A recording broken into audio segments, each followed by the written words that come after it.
नमस्कार दोस्तों, आपका स्वागत है आपके अपने YouTube चैनल अद्भुत ज्ञान गंगा पर। आज हम जानेंगे मकर संक्रांति के ऐतिहासिक और पौराणिक महत्व के बारे में। चलिए शुरू करते हैं आज का वीडियो। मकर संक्रांति हिंदुओं का महत्वपूर्ण पर्व होता है। हिंदू धर्म में सूर्य देवता से जुड़े कई प्रमुख त्योहारों को मनाने की परंपरा है। उन्हीं में से एक है मकर संक्रांति। शीत ऋतु के पौष मास में जब भगवान भास्कर उत्तरायण होकर मकर राशि में प्रवेश करते हैं तो सूर्य की इस संक्रांति को मकर संक्रांति के रूप में देश भर में मनाया जाता है। इस दिन से सूर्य उत्तरायण हो जाते हैं और देवलोक में दिन का आरंभ होता है। शास्त्रों में मकर संक्रांति के दिन को बेहद ही शुभ माना गया है। इस दिन भगवान सूर्य के साथ साथ भगवान विष्णु की भी पूजा अर्चना करनी चाहिए। यह व्रत भगवान सूर्य नारायण को समर्पित है। इस दिन सूर्य देव को तांबे के लोटे में जल भरकर उसमें गुड़, गुलाब की पत्तियां डालकर अर्घ दें। इस दिन गुड़, तिल और खिचड़ी का सेवन भी जरूर करें। साथ ही गरीबों को भी कुछ दान जरूर दें। इस दिन गायत्री मंत्र का जप करना बहुत ही शुभ रहेगा। आप चाहें तो भगवान सूर्य नारायण के मंत्रों का भी जप कर सकते हैं। मकर संक्रांति के दिन ही सूर्य अपने पुत्र शनि देव से नाराजगी भुलाकर उनके घर गए थे। श्रीमद् भागवत एवं देवी पुराण के मुताबिक शनि महाराज का अपने पिता से बैर भाव था, क्योंकि सूर्यदेव ने उनकी माता छाया को अपनी दूसरी पत्नी संज्ञा के पुत्र यमराज से भेदभाव करते देख लिया था। इस बात से नाराज होकर सूर्यदेव ने संज्ञा और उनके पुत्र शनि को अपने से अलग कर दिया था। इससे शनि और छाया ने सूर्यदेव को कुष्ठ रोग का श्राप दे दिया था। पिता सूर्यदेव को कुष्ठ रोग से पीड़ित देखकर यमराज काफी दुखी हुए। यमराज ने सूर्यदेव को कुष्ठ रोग से मुक्त करवाने के लिए तपस्या की, लेकिन सूर्य ने क्रोधित होकर शनि महाराज के घर कुंभ, जिसे शनि की राशि कहा जाता है, उसे जला दिया। इससे शनि और उनकी माता छाया को कष्ट भोगना पड़ रहा था। यमराज ने अपनी सौतेली माता और भाई शनि को कष्ट में देखकर उनके कल्याण के लिए पिता सूर्य को काफी समझाया। तब जाकर सूर्यदेव शनि के घर कुंभ में पहुंचे। कुंभ राशि में सब कुछ जला हुआ था। उस समय शनिदेव के पास तिल के अलावा कुछ नहीं था, इसलिए उन्होंने काले तिल से सूर्यदेव की पूजा की। शनि की पूजा से प्रसन्न होकर सूर्यदेव ने शनि को आशीर्वाद दिया कि शनि का दूसरा घर मकर राशि मेरे आने पर धन धान्य से भर जाएगा। तिल के कारण ही शनि को उनका वैभव फिर से प्राप्त हुआ था, इसलिए शनिदेव को तिल प्रिय हैं। इसी समय से मकर संक्रांति पर तिल से सूर्य एवं शनि की पूजा का नियम शुरू हुआ। मान्यता है कि इस दिन प्राण त्यागने वाले को मोक्ष की प्राप्ति होती है।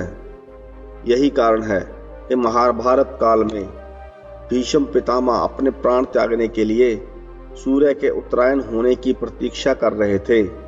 भीष्म पितामह ने अपनी देह त्यागने के लिए मकर संक्रांति का ही चयन किया था। महाभारत के युद्ध में कौरवों की ओर से लड़ते हुए भीष्म पितामह अर्जुन के बाणों से घायल होकर वीरगति को प्राप्त हुए थे, लेकिन जब वे बाण से घायल हुए तब सूर्य दक्षिणायन में थे। शास्त्रों के अनुसार जो लोग उत्तरायण में अपने प्राण त्यागते हैं उन्हें मोक्ष की प्राप्ति होती है और जीवन मृत्यु के चक्कर से छुटकारा मिल जाता है। यही कारण था कि भीष्म पितामह ने अपने प्राण त्यागने के लिए सूर्य के उत्तरायण होने का इंतजार किया। दरअसल भीष्म पितामह को इच्छा मृत्यु का वरदान प्राप्त था। वे जब चाहें अपने प्राण त्याग सकते थे। भीष्म पितामह अर्जुन के बाणों से जख्मी हो गए थे। बाणों से बिंधे होने के बाद भी उन्होंने अपनी मृत्यु की प्रतीक्षा की। 6 माह वे शरशैया पर थे और अपने जीवन के हर एक श्वास को तौलते हुए सूर्य के दक्षिणायन से उत्तरायण होने का इंतजार कर रहे थे। इस दौरान उन्होंने 5 पांडवों को देखते हुए जीवन का आखिरी उपदेश भी दिया और संसार के कल्याण के लिए वरदान भी मांगा। इसके बाद जब सूर्य की राशि में परिवर्तन हुआ, यानी सूर्य का धनु राशि से मकर राशि में परिवर्तन हुआ, तो आकाश की ओर एकटक देखते हुए भीष्म पितामह ने अपने प्राण त्यागे और देवलोक की राह ली। मकर संक्रांति के दिन खिचड़ी खाने का विशेष महत्व बताया गया है। ज्योतिष शास्त्र के मुताबिक मकर संक्रांति पर जो खिचड़ी बनाई जाती है उसका संबंध किसी न किसी ग्रह से रहता है। जैसे खिचड़ी में इस्तेमाल होने वाले चावल का संबंध चंद्रमा से होता है, खिचड़ी में डाली जाने वाली उड़द की दाल का संबंध शनिदेव, हल्दी का संबंध गुरुदेव से और हरी सब्जियों का संबंध बुध देव से माना गया है। इसके अलावा खिचड़ी में घी का संबंध सूर्यदेव से होता है। इसीलिए मकर संक्रांति की खिचड़ी को बेहद खास माना जाता है। मकर संक्रांति पर खिचड़ी खाने के साथ साथ किसी ब्राह्मण को दान भी जरूर करें। उन्हें बुलाकर खिचड़ी का सेवन करवाएं। इसके बाद कच्चे दाल, चावल, हल्दी, नमक, हरी सब्जियों का दान भी जरूर करें। मान्यता है कि खिचड़ी खाने से आरोग्य में वृद्धि होती है। कई मान्यताओं के अनुसार खिलजी से युद्ध के दौरान नाथ योगी बहुत कमजोर हो गए और भूख के कारण उनकी तबीयत बिगड़ने लगी। तब गोरखनाथ ने दाल, चावल और सब्जी को एक साथ पकाकर सभी को खिलाई, जिससे नाथ योगियों को तुरंत ऊर्जा मिली। साथ ही उनकी सेहत में भी सुधार हुआ। तभी से खिचड़ी बनाने की परंपरा चली आ रही है। मकर संक्रांति के दिन ही गंगा जी भगीरथी के पीछे पीछे चलकर कपिल मुनि के आश्रम से होती हुई सागर में जाकर मिली थी और महाराज भगीरथ के पूर्वजों को इस तरह मोक्ष की प्राप्ति हुई थी। मकर संक्रांति के दिन गंगा सागर में हर साल मेला लगता है। यह दिन दान दक्षिणा और पूजा पाठ के लिए अत्यंत ही शुभ होता है। शास्त्रों में मकर संक्रांति के दिन स्नान, ध्यान और दान का विशेष महत्व बताया गया है। पुराणों में मकर संक्रांति को देवताओं का दिन बताया गया है। मान्यता है कि इस दिन किया गया दान 100 गुना होकर वापस लौटता है। इस दिन शुद्ध घी एवं कंबल का दान मोक्ष की प्राप्ति करवाता है। मकर संक्रांति के दिन से मल मास भी खत्म हो जाते हैं और शुभ कार्य प्रारंभ हो जाते हैं।